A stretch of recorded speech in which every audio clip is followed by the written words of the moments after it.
Importance of chemical compounds, that is, importance of inorganic compounds and organic compounds in relation to the microorganisms or in relation to the growth of cells. Oxygen, that is O2, it is an inorganic gas. It is used by all aerobic organisms, including microorganisms, for the process of respiration, which is responsible for the generation of energy.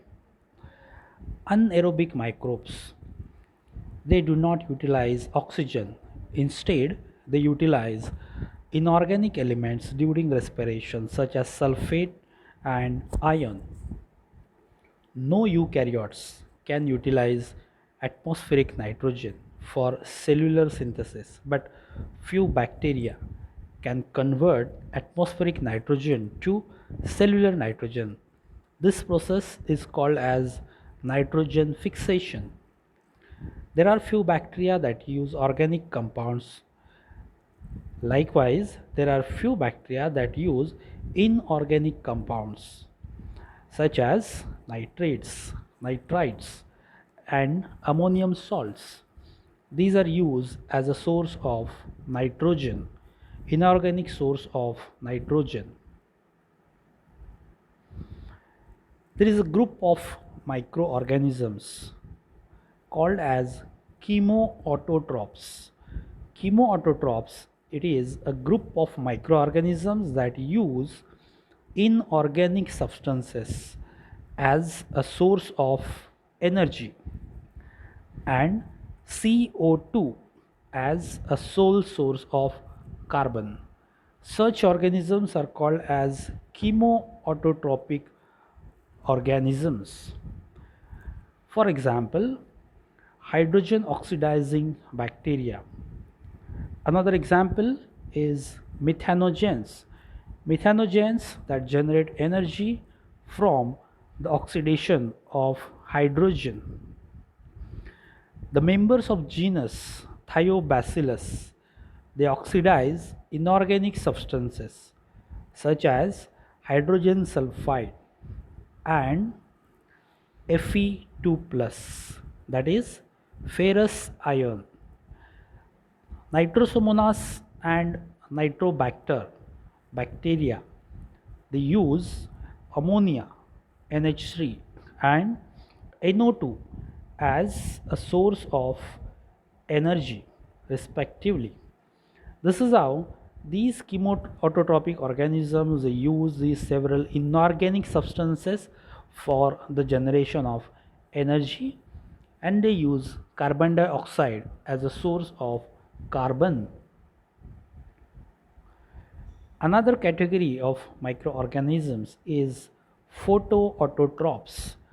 Photoautotrophs such as cyanobacteria and plants, they use carbon dioxide as a source of carbon and inorganic ions such as sulfate, that is SO4, and phosphorus, that is PO4, that can also supply the main elements needed by microorganisms.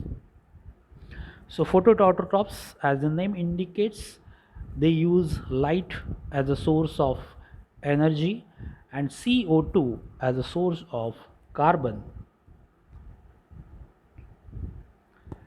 There are several elements which are required by microorganisms, that includes calcium, potassium, sodium, chlorine, magnesium. These elements are required as a cofactor for enzymes, or they are required to activate the enzymes. In absence of these elements, the enzymes are not able to carry out enzyme catalyzed reaction.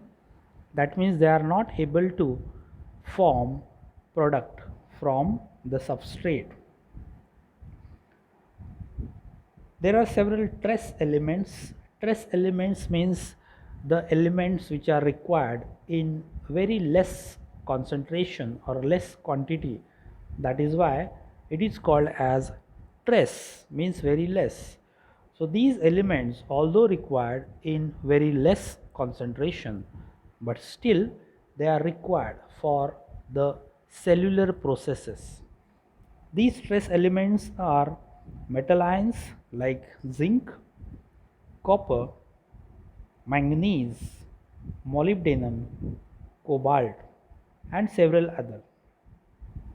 These trace elements also take participation in several biochemical reactions, and they act as cofactors for the enzymes. Say for example, ferrous ion, that is Fe2 plus. It is required for such enzymes as cytochromes. Cytochrome is an enzyme which is a component of electron transport chain in respiration. Catalase, it also requires iron for its enzyme catalase reaction. Molybdenum is required by nitrogenase enzyme. Nitrogenase enzyme is required for conversion of N2 to NH3, that is nitrogen fixation. So this is how these trace elements are required for the enzyme catalyzed reactions. There is a group of bacteria called as halophiles. Halophiles are the types of archaebacteria. These halophiles are salt-loving bacteria. They require high concentration of NaCl in the environment for their growth. This is how we can see the importance of organic compounds and inorganic compounds. So these compounds are essential for the growth and activity of different types of microorganisms as well as plants and animal cells.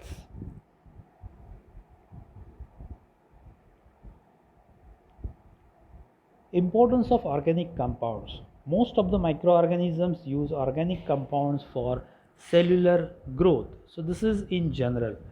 Many of them use organic compounds. They prefer organic compounds. The compounds which contain carbon. So carbon is one of the most important chemical elements which is required for cellular growth. Why? Because carbon forms the backbone of cellular biomolecules. If you take an example of protein, if you see the structure of protein, the basic monomer of protein is amino acid. So amino acid, it has a central carbon atom and it is attached to four different groups like hydrogen, R group, NH3 and CO2. If you see the structure of carbohydrate like glucose, we can see a central carbon backbone to which hydrogen atoms and hydroxyl groups are attached. So this is how carbon forms the backbone of all the biomolecules which are present in cell. They may be lipids, fats, nucleic acids, proteins or carbohydrates. So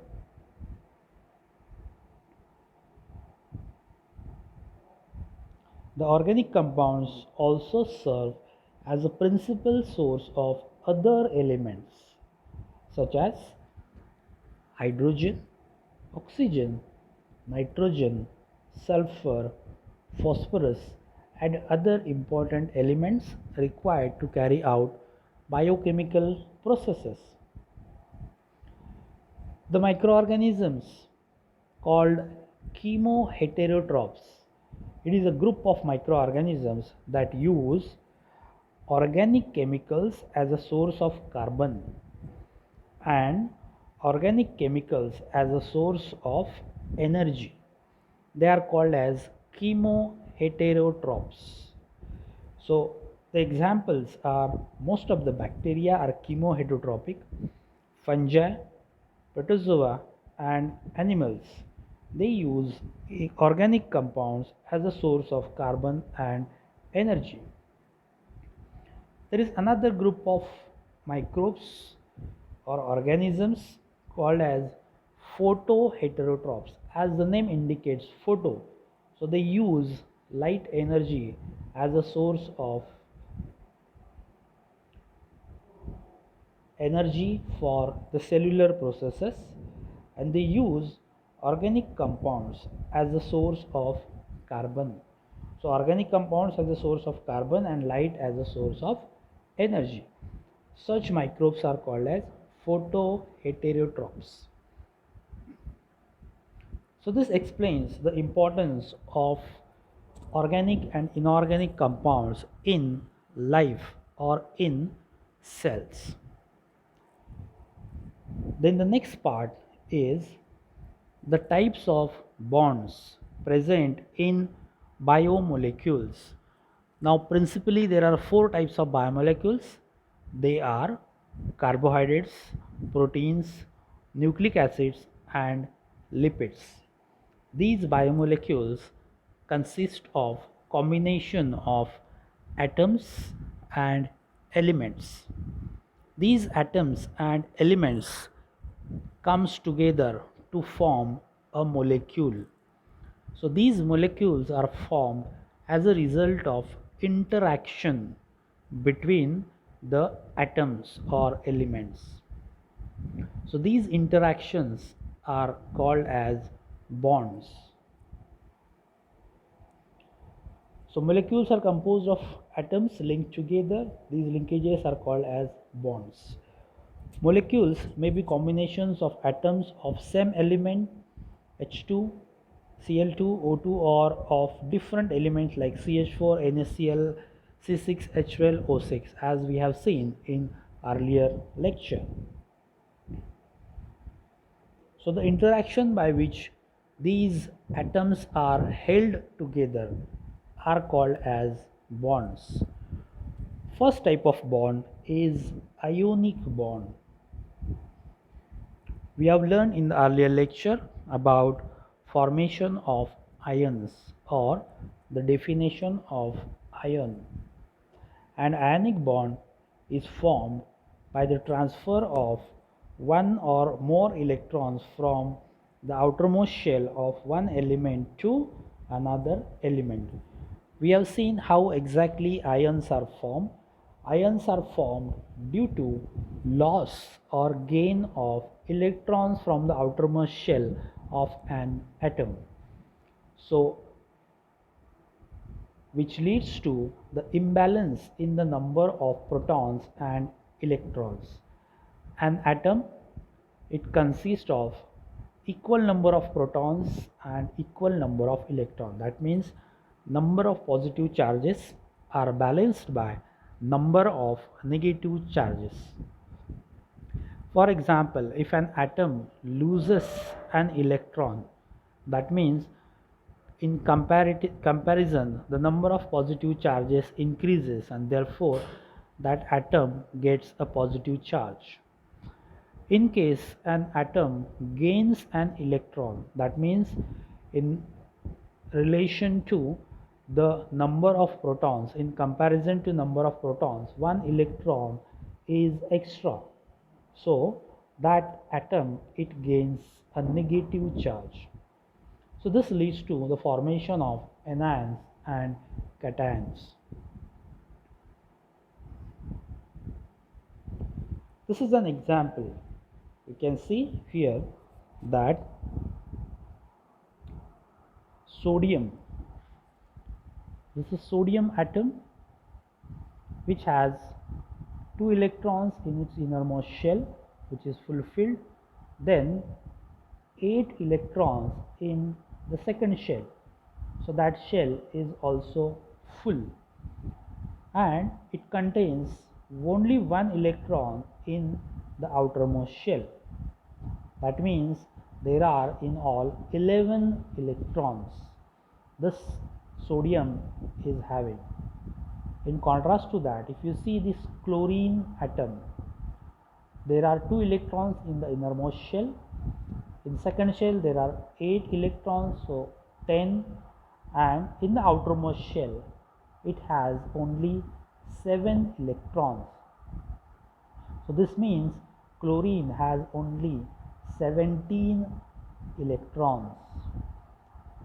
Here the sodium atom, as it has only 1 electron in its outermost shell, has tendency to lose this electron in order to get stabilized.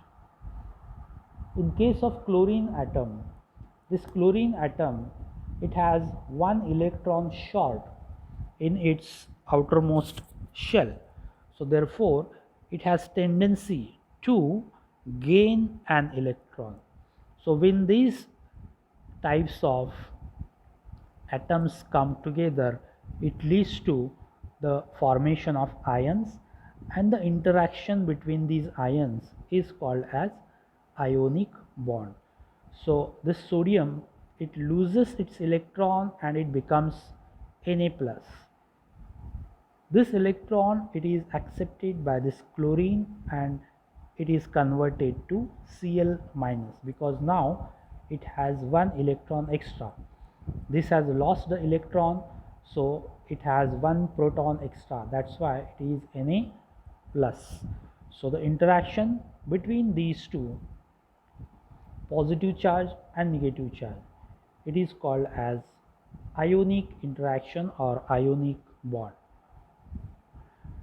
Ionic bonds are very important in the formation of tertiary structure of proteins.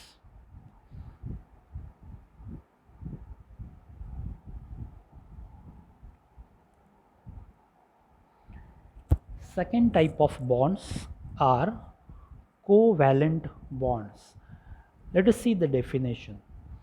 Covalent bonds are formed by the sharing of electrons between two atoms. The two atoms link together by sharing of unpaired outermost electron, means the electrons which are present in the outermost shell of an atom. So sharing of electrons between two atoms, it leads to formation of covalent bond. Covalent bonds are stronger as compared to ionic bonds. Say for example, in a molecule of water, that is H2O, we can read it as HOH. A hydrogen atom has only a single electron in its outermost shell, and it requires 1 electron to complete the shell, whereas oxygen atom, it has 6 electrons in the outermost shell and requires 2 electrons to fulfill outermost shell. Let us see it diagrammatically. So to stabilize both hydrogen and oxygen, two hydrogen atoms can share their electrons with 1 oxygen atom. Thus it leads to formation of a molecule of H2O like this. H2O, that is HOH, like this. This is hydrogen atom showing an electron in its outermost shell, only 1 electron. Another hydrogen atom having 1 electron in its outermost shell, that is the first shell, hydrogen. And this is oxygen. So we can see in case of oxygen there are 2 electrons in the first shell, innermost shell, and there are 6 electrons in outermost shell. This means that oxygen can share 1 and 2 electrons with a single atom or 2 different atoms, so that the final figure in the outermost shell will be 8. So oxygen can share electron here and here.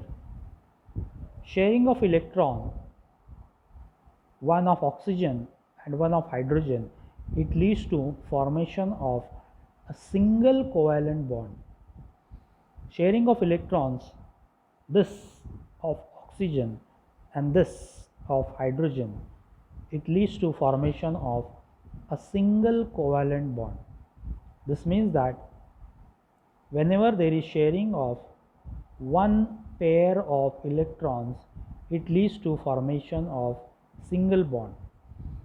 Whenever there is pairing of a pair of electrons, one from oxygen, one from hydrogen, it leads to formation of a single bond. We need to remember this. So this is how it is shared. Hydrogen, it is sharing an electron with outermost shell of oxygen. Oxygen is sharing one electron with outermost shell of hydrogen, and similarly hydrogen, another hydrogen atom doing the same. So this is how it leads to the formation of single bond here and single bond here. So therefore the structure is HOH.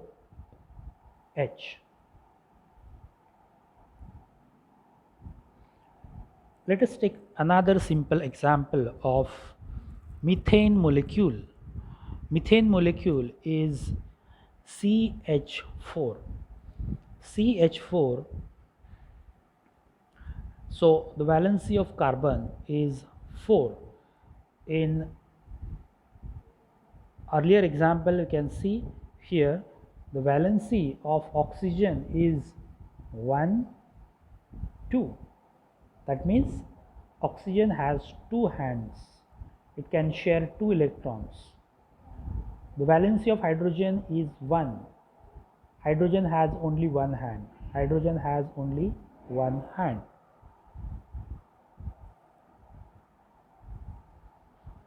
Let us see in case of CH4. So there is a central carbon atom. So the atomic number of carbon is 6. So there are 2 electrons in the first shell and 4 electrons in the outermost shell. So in all there are 6 electrons. In outermost shell there are only 4. This means that carbon can share 1, 2, 3 and 4 electrons, so that the number of electrons in outermost shell will be 8. Okay, so carbon is having 4 electrons short in its outermost shell, therefore it can interact with 4 different atoms, or it can share electrons with 4 atoms. For example, in this case it is hydrogen, another molecule of hydrogen, third molecule of hydrogen and fourth molecule of hydrogen. So this first hydrogen atom, it will share 1 electron, so there will be sharing of 1 pair. That means there is formation of a single bond. Another hydrogen atom, so there is sharing of 1 pair. Pair means 2, one from hydrogen, one from carbon. So this leads to formation of single bond. Then this is next, 1 pair, one from hydrogen, one from oxygen, the electrons. So 1 pair means single bond. And finally this one, it leads to formation of a single bond again. So there is sharing of 1 pair of electrons. So this is how we can see 1 pair, one bond, one pair, one bond, one pair, one bond, one pair, one bond. All these bonds are single bonds. So this is how it leads to formation of CHHH, that is CH4. Let us talk about one more example of a molecule of CO2. A molecule of CO2 is consist of one carbon atom and two oxygen atoms. So we can read it as OCO.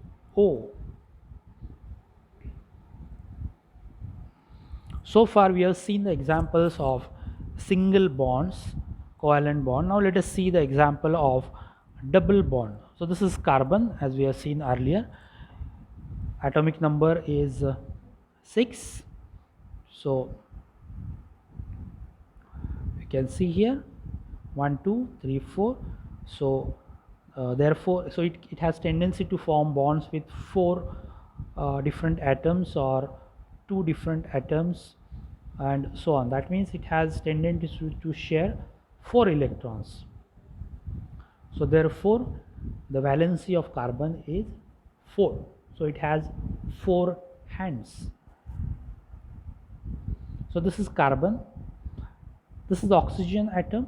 You can see the atomic number is 8, and in its outermost shell there are only 6 electrons. So it can share 2 electrons. Another molecule of oxygen here. Now when one molecule of when one atom of oxygen, it shares electron with carbon, how many electrons are shared here? 2 by oxygen and 2 by carbon. So total there is sharing of 4 electrons. That means 2 pairs. Remember, we have seen that 1 pair, 1 bond, 2 pairs, 2 bonds. So here there will be formation of 2 covalent bonds, that is O double bond C. Next, this oxygen atom now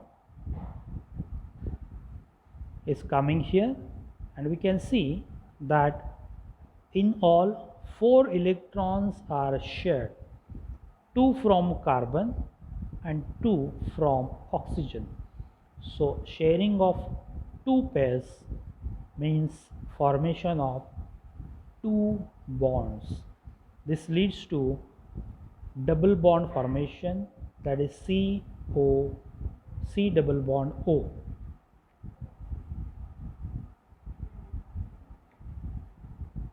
Like this. So from this figure you can see that whenever there is this bond, it means there is 1 electron from oxygen, 1 electron from carbon, single bond. 1 electron from oxygen, 1 electron from carbon, single bond. So this is how it leads to formation of a double bond. A double bond. Now I want you all to exercise this. So far we have studied how there is formation of single covalent bond between the atoms, how there is formation of double bonds between the atoms. Now you have to exercise this using the example of N2, that is nitrogen element. So N2 is a molecule consists of 2 nitrogen atoms. So it is drawn as N triple bond N. Remember that single bond, 1 electron from this nitrogen, another electron from this nitrogen, 1 electron from this nitrogen, another electron from this nitrogen, 1 electron from this nitrogen, another electron from this nitrogen. That means one pair of electrons, one bond. Second pair of electrons, second bond. Third pair of electrons, third bond. This is how it leads to formation of triple bond, that is n triple bond n. So the exercise is you have to draw an orbital diagram for showing the triple bond formation between two atoms of nitrogen within a molecule of N2.